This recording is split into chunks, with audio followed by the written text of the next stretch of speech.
Hello, good morning, students. Today we are discuss our new chapter, Democracy in the Contemporary World. यानी आज उस lesson के बारे में हम डिस्कस करेंगे कि democracy in the contemporary world, जिसका मीनिंग होता है कि समकालीन विश्व में लोकतंत्र कैसे था या कैसा है। ठीक है जी। तो सबसे पहले हम इम्पोर्टेंट पॉइंट कर रहे हैं इसके कि modern age is an age of democracy, यानी जो अब एट प्रेजेंट में जो मॉडर्न एज है वो है क्या है, एज एंड डेमोक्रेसी है। At present majority of the country of the world are having democracy, यानी आज के जो प्रेजेंट टाइम के अंदर जो लोगों की मेजोरिटी है वो सबसे ज़्यादा, देशों की मेजोरिटी है वो सबसे ज़्यादा क्या है, डेमोक्रेसी को लेकर के है। कि आफ्टर सेकेंड वार यानी दूसरे महायुद्ध के बाद many countries got independence and in the these countries democracy was established, यानी कि सेकेंड वर्ल्ड वार के बाद क्या होगी, देश ने क्या इंडिपेंडेंस यानी कि स्वतंत्रता को लेकर के सभी देशों ने क्या कर लिया, अपनी जो डेमोक्रेसी है उसको इस्टेब्लिश करना शुरू कर दिया। डेमोक्रेसी मतलब लोकतंत्र को। Democracy excited in Chile and Salvador Allende was president of Chile on the morning of 11 September 1973. The military overthrew the government. President Allende died in the military group. यानी कि 11 सितंबर 1973 को चिल्ले के जो राष्ट्रपति थे वो, जिनके बारे में हमारे को बताया गया है,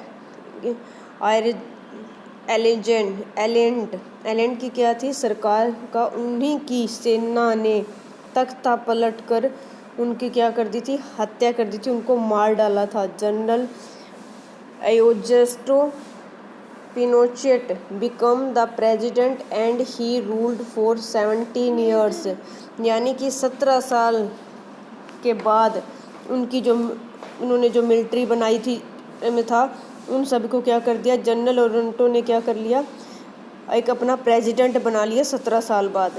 और जब इसके बाद क्या आता है कि 1988 referendum was held in Chile on the continuity of Pinochet in power, यानी कि एज जो हमारे को ईयर दिया गया है 1988 के अंदर, यानी कि 17 साल के शासन के बाद पिनोशो का सैनिक शासन जो था वो 1988 में क्या हो गया, समाप्त हो गया। और उन्होंने जनमत संग्रह कराने का फैसला कर लिया, यानी एक तरह से एक मेजोरिटी बनाने का, लोगों को अपने साथ इकट्ठा करने का।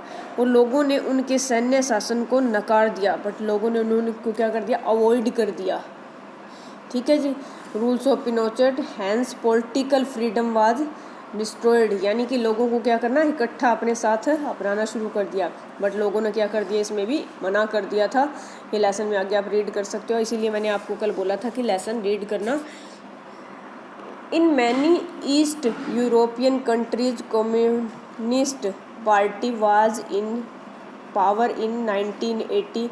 In Poland Polish United workers party was in power, यानी कि पूर्वी यूरोप के अंदर जो देश थे उनमें क्या थी, एक कम्युनिस्ट पार्टी थी, वाज इन पावर इन 1980, जो 1980 की सबसे बड़ी पावर थी पोलैंड की। और क्या था, workers party was in power, और उनके उस पार्टी की पावर क्या थी, वर्कर्स थे, काम करने वाले लोग थे। In communist countries number no other party was allowed to function, उसके अंदर किसी भी तरह की और अदर पार्टी को अलाउड नहीं किया जाता था उस फंक्शन के अंदर। ऑन 14 अगस्त 1980, यानी कि 14 अगस्त 1980 के अंदर क्या होता है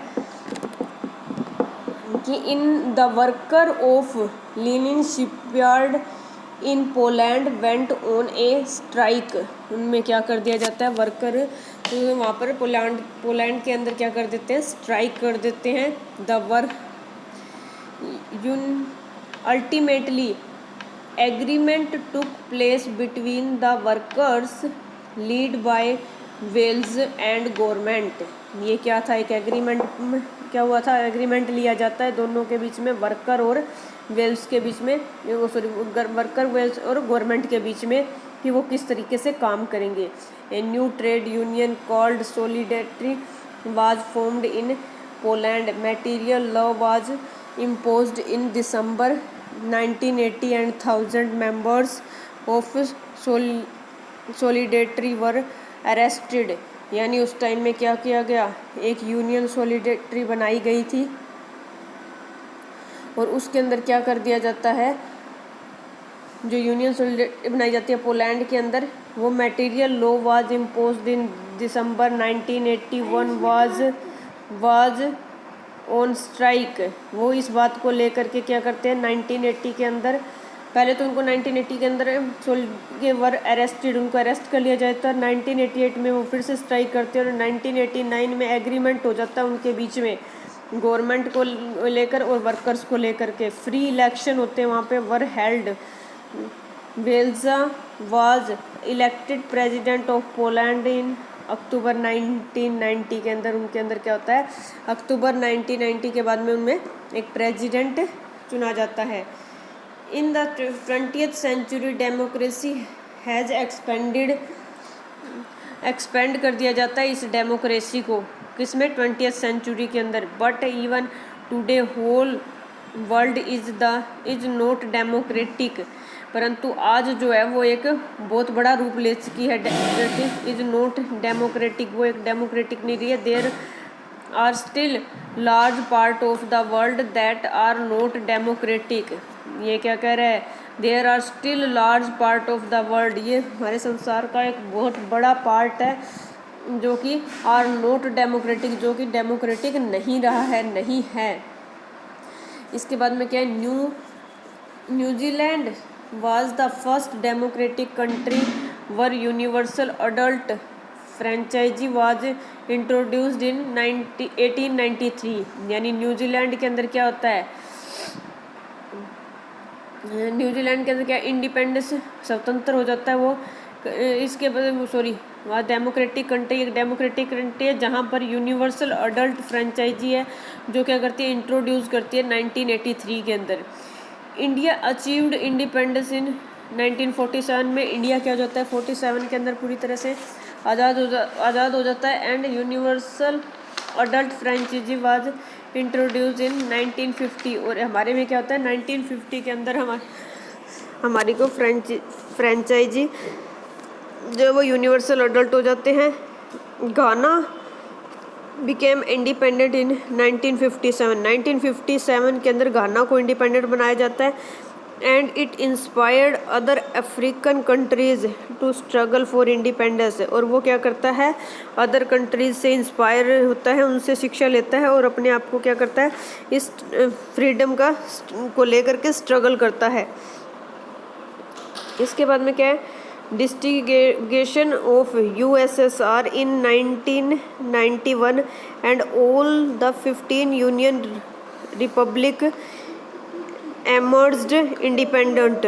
यानी कि ये जो है 1991 के अंदर और सभी 15 जो यूनियन रिपब्लिक इमर्ज्ड है उनको इकट्ठा कर करके आज़ाद कराया जाता है।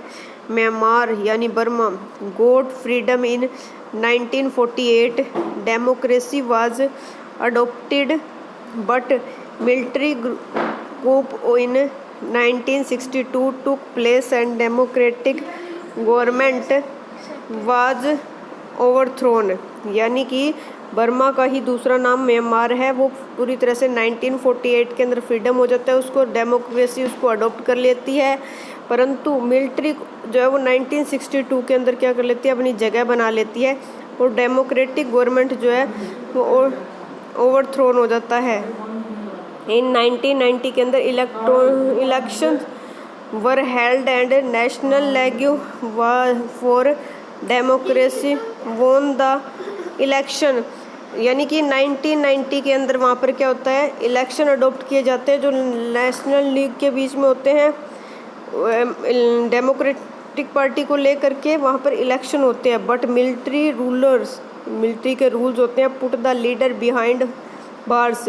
यानी कि उस लीडर के पीछे क्या होते हैं, मिलिट्री के रूल्स होते हैं। हाउएवर परंतु Suu continue to camping for democracy, यानी परंतु क्या होता है, सुई जो है वो कंटिन्यू लगातार उस डेमोक्रेसी को लेकर के आगे बढ़ता है। But still democracy is not established bye Myanmar, परंतु डेमोक्रेसी जो है म्यांमार के अंदर इस्टेब्लिश नहीं हो सकती है। बेटा इसकी ये इंपॉर्टेंट पॉइंट मैंने करवा दिया है। नेक्स्ट पीडीएफ आप लोगों को सेंड कर दी जाएगी, जिसके अंदर क्वेश्चन आंसर होंगे, शॉर्ट होंगे, टेक्सचुअल क्वेश्चन आंसर होंगे जो आपने अच्छे से करने हैं, और एमसीक्यू होंगे।